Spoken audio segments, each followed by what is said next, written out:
bonjour, bonsoir, Daim Kaya. Ça fait un moment que j'ai pas publié de vidéo, donc je reviens vers vous. J'aimerais répondre à une question qui pour moi semble très importante. C'est une question de Huguette. Huguette m'a posé cette question en commentaire sous l'une de mes vidéos. Et elle voulait savoir à quelle fréquence peut-on pratiquer la toilette intime. Bon, je tiens pour commencer à préciser que les sécrétions naturelles de la femme, c'est tous les jours que ça se produit.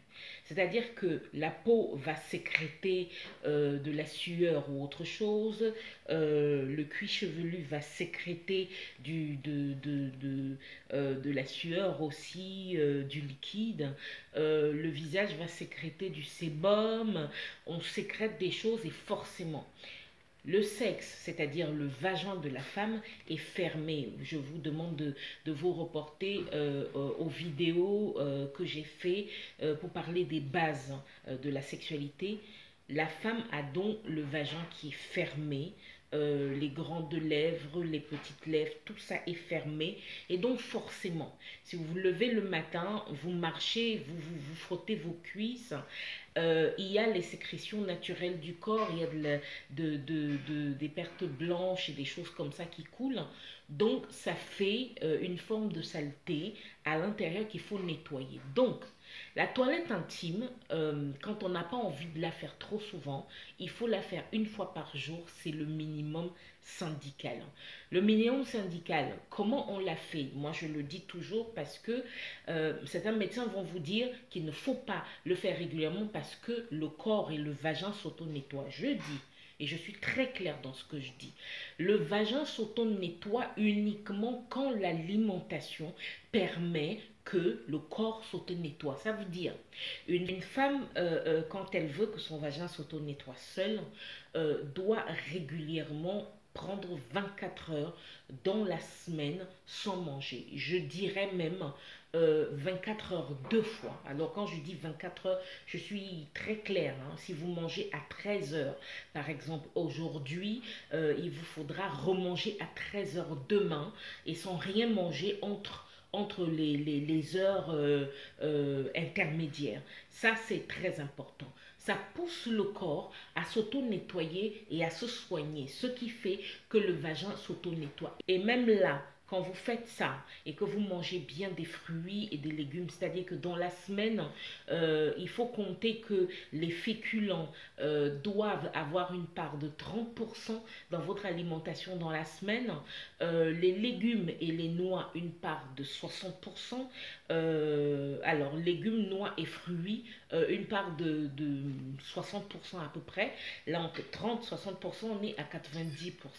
Hein. Donc, dans les 10% qui restent, ce sont les protéines et des viandes. Vous voyez bien que là, le ratio est très particulier et très clair. Dans certaines d'autres de mes vidéos, je vous expliquerai pourquoi je mets ce ratio-là. Mais là, quand on parle d'auto-nettoyage du vagin, il faut s'alimenter d'une certaine façon, il faut rester sans manger de temps en temps, comme je l'ai précisé, et il faut faire du sport. Il faut faire du sport, d'accord, mais il y a un type de sport bien particulier qui va vous permettre, comme le yoga sexuel, le kung fu sexuel, qui va vous permettre de renforcer votre zone périnéale, de nettoyer les muscles à l'intérieur et de les renforcer. Donc les femmes, par exemple, qui ont des problèmes, les muscles du vagin qui sont lourds, c'est-à-dire que on a l'impression que ça ne se tient pas, ça va changer parce que ça va se remuscler et ça crée cette dynamique, crée un auto-nettoyage. Malgré tout ce que je viens de citer, il faudra quand même nettoyer son sexe à l'eau 2 fois par semaine. Mais normalement, même en faisant tout ça, moi je conseille à contrario de certains médecins parce que effectivement, quand on rentre dans la médecine ancestrale, on se rend compte que se mettre accroupi, par exemple, se mettre accroupi, ok, qu'on est une femme, on se met accroupi. Si vous êtes dans une douche ou dans une baignoire, vous mettez accroupi, vous prenez la douchette, vous ramenez vers votre sexe, vous introduisez votre doigt à l'intérieur. Alors, je tiens à préciser, parce que je crois que c'est pour ça que Huguette m'a posé cette question. les doigts ont tendance à avoir des bactéries. Donc, il est très important de les laver bien avant de nettoyer son sexe. Donc, on s'accroupit, on prend le doigt, on met à l'intérieur du vagin et on tourne son doigt comme ceci pour bien nettoyer. Qu'est-ce qu'on est en train de nettoyer? Les dépôts, hein, les dépôts qui circulent par le col de l'utérus et qui descendent vers le canal qui va arriver vers le vagin. Et il y a une accumulation à la sortie du vagin qui se fait. Et c'est cette accumulation-là qu'on nettoie avec notre doigt en faisant ce mouvement circulaire. Ça, c'est très important. Maintenant, moi, je conseille des savons neutres. D'accord. Le savon de Marseille à l'huile d'olive, ça c'est neutre. Le savon qu'on trouve chez le bio qui est naturel à l'huile d'olive, c'est très important. En Afrique, par exemple, on appelle ça le savon de Macabo.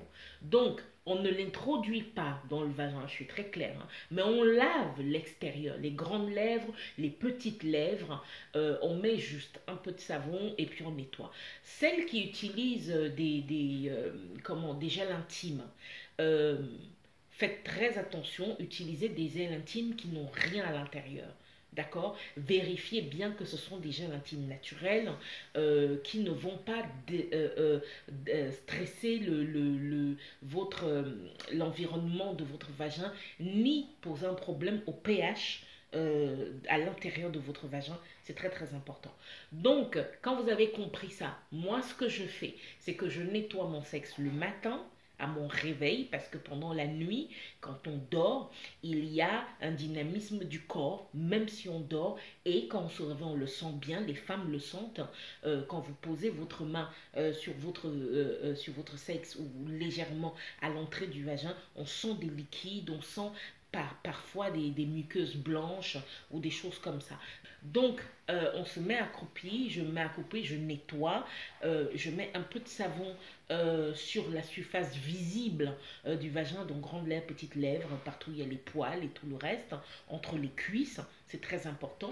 Je nettoie à cet endroit-là, je mets un peu de savon, je nettoie avec de l'eau, je rince très bien et à la fin, j'introduis mon doigt à l'intérieur du vagin et je tourne légèrement pour enlever l'excès de sécrétion accumulée à cet endroit-là. Le soir, je fais idem avant d'aller me coucher parce que toute la journée, les frottements des cuisses, marcher, courir parfois et tout ça, il y a une accumulation de saleté à cet endroit-là. Je fais la même toilette avant d'aller me coucher. Mais une fois par semaine, je vais prendre un petit concombre, j'en ai déjà parlé dans beaucoup de mes vidéos, je vais prendre un tout petit concombre, je vais introduire à l'intérieur de mon vagin et je vais nettoyer parce que l'eau du concombre est désinfectant et à contrario de d'autres choses comme les douches vaginales, ça c'est autre chose. Vous voyez, il y a des femmes qui vont utiliser des douches vaginales, on dirait des espèces de poires qui ne sont pas des poires pour le lavage anal, on en parlera dans une autre vidéo,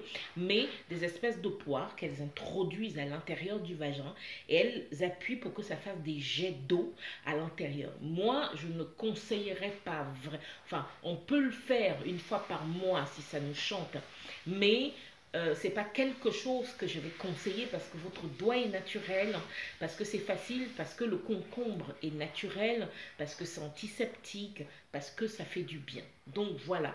Donc Huguette, moi je conseille, si vous êtes une femme africaine, je vais vous conseiller de faire votre toilette tous les jours, le matin à votre réveil, le soir avant d'aller vous coucher, parce que moi j'ai des origines africaines aussi, donc chez beaucoup d'Africaines comme nous, on ne va pas aller mettre des protèges slip et tout le reste. Vous voyez, quand les médecins vous disent que il ne faut pas faire la toilette intime tout le temps parce que le vagin s'auto-nettoie, les femmes se retrouvent à mettre des protèges slip constamment parce qu'effectivement, il y a des sécrétions qui sortent du vagin et des odeurs. Et moi, je dis à quoi ça sert. Ça, c'est la première chose. Deuxièmement, c'est un conseil gratuit que je vous donne. Deuxièmement, il y a un conseil que je vais donner aux femmes. Achetez vos slips par douzaine. C'est super important. Pourquoi?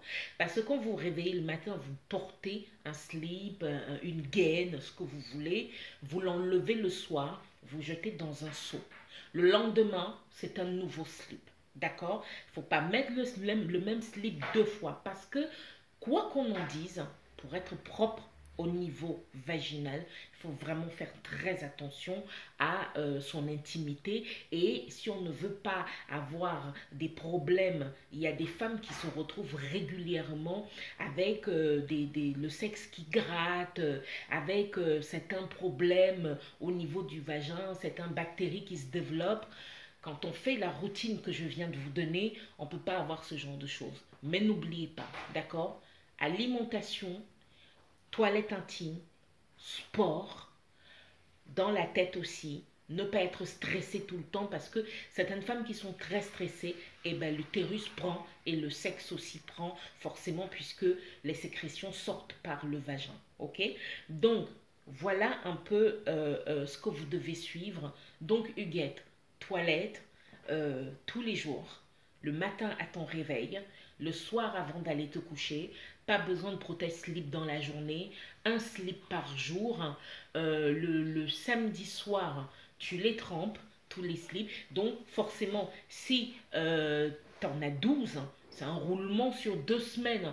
Donc, c'est très simple. Quand on utilise pendant une semaine, tu les laves, tu en utilises les autres la semaine d'après et tu es propre. Tu n'as pas besoin de te prendre la tête. Tu n'as pas besoin de réfléchir. Certaines femmes, quand elles ont une bactérie au niveau du sexe qui pose des problèmes, elles ne savent même pas quand est-ce que ça s'est déclenché parce que le même slip plusieurs fois ou prothèse slip parfois, c'est trop compliqué. Faisons simple, faisons naturel et renforçons notre énergie sexuelle interne.